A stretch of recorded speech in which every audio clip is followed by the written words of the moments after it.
sesong.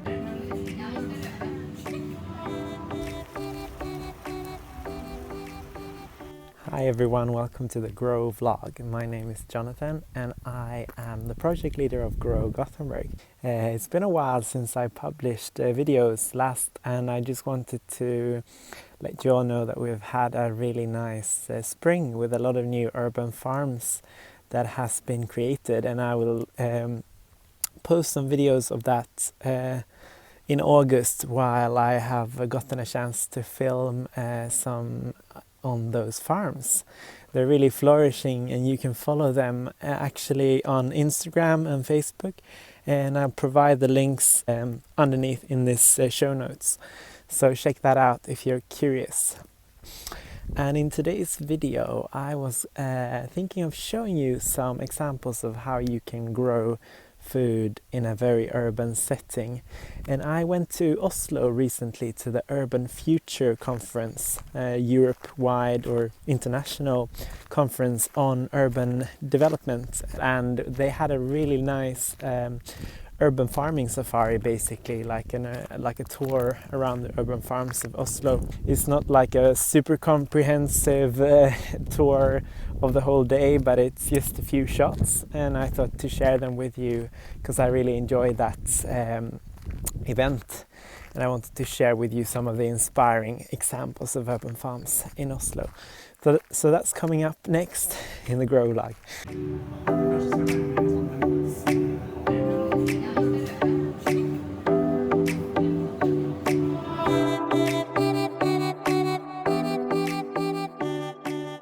Uke, 8 dager, 10 dager, det går veldig fort.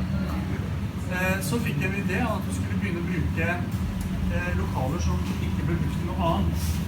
Og det var det vi søkte penger på til Innovasjon Norge, og fikk da støtte for det. Bruke for eksempel da, sånn som vi er her nå, et gammelt bomberom. Eller det kan være etter hvert kanskje gamle parkeringsplasser. Håper på det.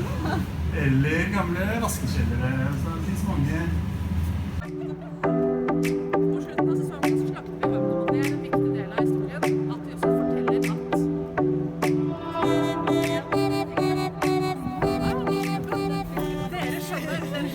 Takk for maten, it's the same in Swedish. Takk for maten. Ja.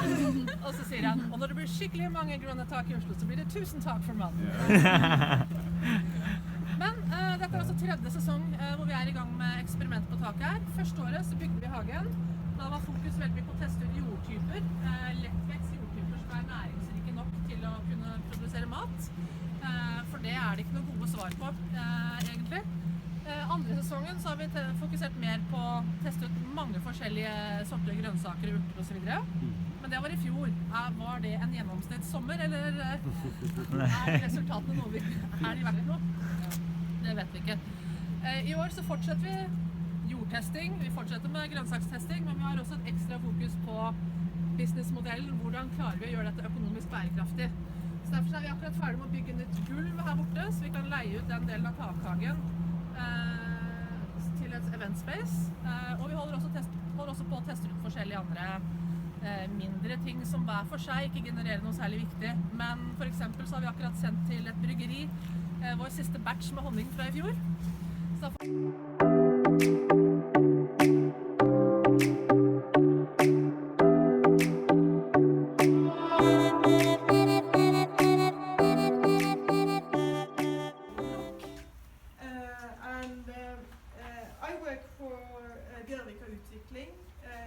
and we are responsible for building everything in between the buildings, including these huge commons. And this here is pre-decided in the regulation plan for this area to be a common, and a big one. The school will come next door, and 800 people applied. So in Norway at that time, we were in front of that wave. We hadn't seen it yet, I think, or we saw the contour of it, and Amy had seen it in the UK, and it was elsewhere in Europe, but in Norway urban farming hadn't really taken off, and in 2012 it kind of started, and now you have seen some of the some of what's happening, and it's incredible.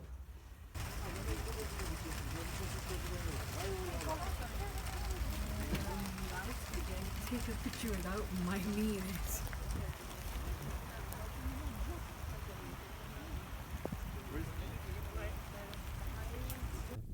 One of the videos was from Tak for maten, which means rooftops for food, but it also means tanks for the food. So they are having an indoor farm in the bottom, in the cellar, growing microgreens and stuff, and I had a few shots of that also. The other video was actually from Losæter, which is a really interesting, cool project. Quite a big site that used to be just concrete by the motorway into an urban farm, or somewhat of an educational urban farm.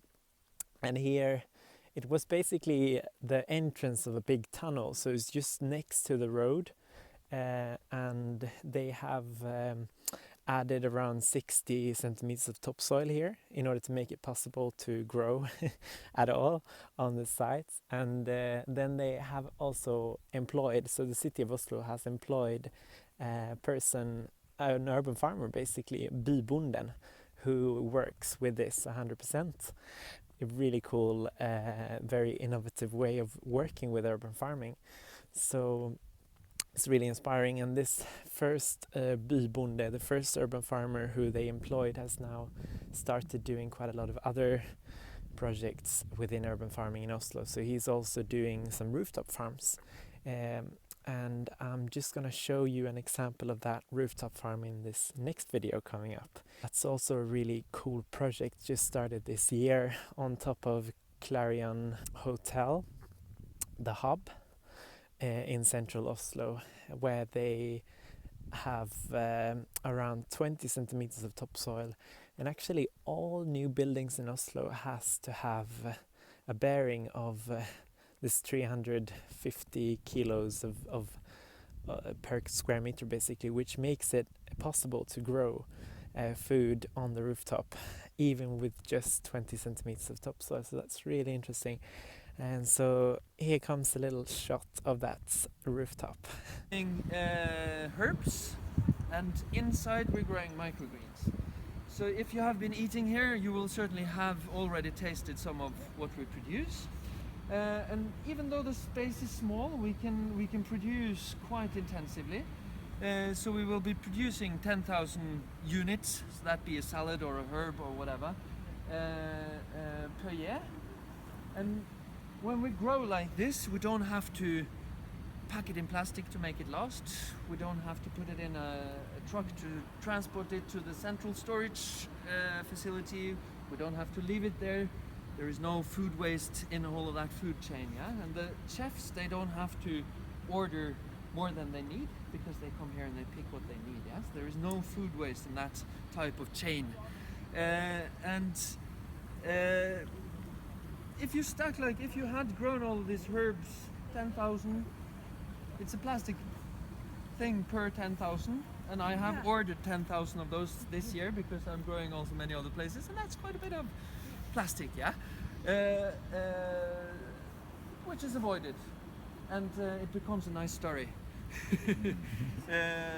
And that's all for today's video. Thank you so much for watching, and don't forget to subscribe and like and share this video with your friends if you enjoyed it. And coming up in the next few weeks, we will post some other videos. Actually, I did an interview in Bristol last year, which is coming up soon in 2 parts, so stay tuned for that, also in English. We have a few videos sometimes in Swedish, but if you want more videos in English, do let me know and comment below to let me know that I should do more of that. So see you soon in an urban farm close to you.